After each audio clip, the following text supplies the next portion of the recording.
This is going to be a weird year. I wasn't teaching actually in the spring. Were you teaching in the spring? I did, yeah. Yeah, I was on leave, though I took to calling it stay. I was on stay.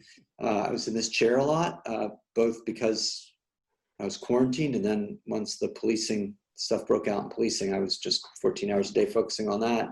But I guest attended a couple of classes.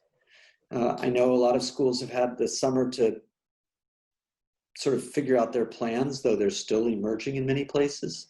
I know your school is you're going all remote, right? Yeah, for the fall.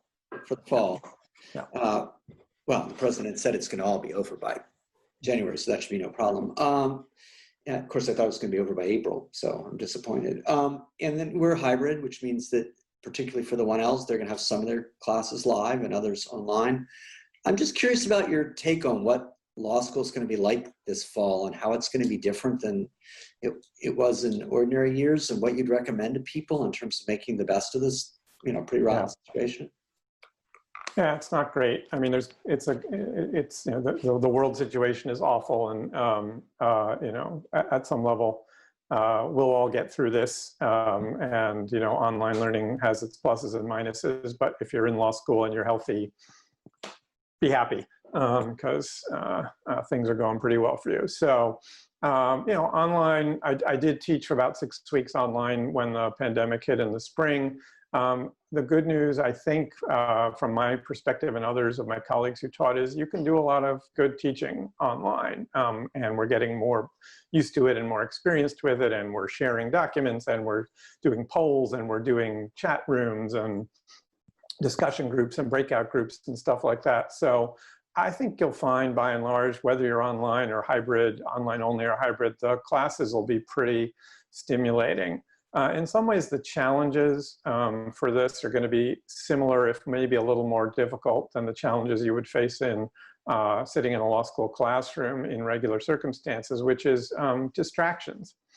We live in a world that's just all about distractions. It's all about your phone buzzing or beeping or whatever. And none of us have the attention spans we used to. And so different professors have different rules, but when I'm teaching in residence, I have a rule of no laptops, no phones, no electronics, bring a notebook and a pencil or a pen. And that's very, medieval and archaic in some ways, but it does guarantee that people aren't as distracted. They're more locked in, and that's what you want to be. And so think about your online environment to the extent you're online. Think about where you're sitting. Think about what's around you. Think about setting things up so that you won't be distracted. It's going to be a lot harder to avoid distractions. And obviously a lot depends on your circumstances, and there are things you won't be able to control, but to the extent you can control things, try and set up things up so that you really are locked in, because law school classes, particularly in the first year, really are a special experience. And you'll miss a lot of it if you're kind of, I'm kind of listening out of my ear, but I'm also texting my friend, and I'm also checking my emails or whatever. It's just not a good way. It's not, you're wasting your money, and you're not doing what you need to do to succeed in law school. So work on that, which is always harder in the online environment. But we are online, and we're not averse to being online, both in terms of how we teach, and also our book is actually partially online. And Barry, I don't know if you want to say anything about that. Sure, I will in a minute. But it's interesting. I've never had quite, I don't know what the word is, the courage or whatever, to ban laptops in the classroom. And I do have a rule that if I wander around the room, I don't know what I'm going to do on Zoom. I guess I'm going to wander around this room. But that if I tell students, if I find you online, I'm just going to ask you to leave. And that seems really hard, like for the semester, and that seems really hardcore. But it's that same instinct you have, which is, for me, the great thing about teaching is whatever craziness is going on in the world, if I've got a case and there are people after me, there's a problem at home, whatever it is, the door closes and I'm just there. We're all there, and it's a chance to learn. And people are paying a lot of money for that chance to learn. And it's awesome to be able to focus. I'm torn about the laptops because, you know, people are used to taking notes by typing these days. So the studies show you do a better job of remembering if you use a pen.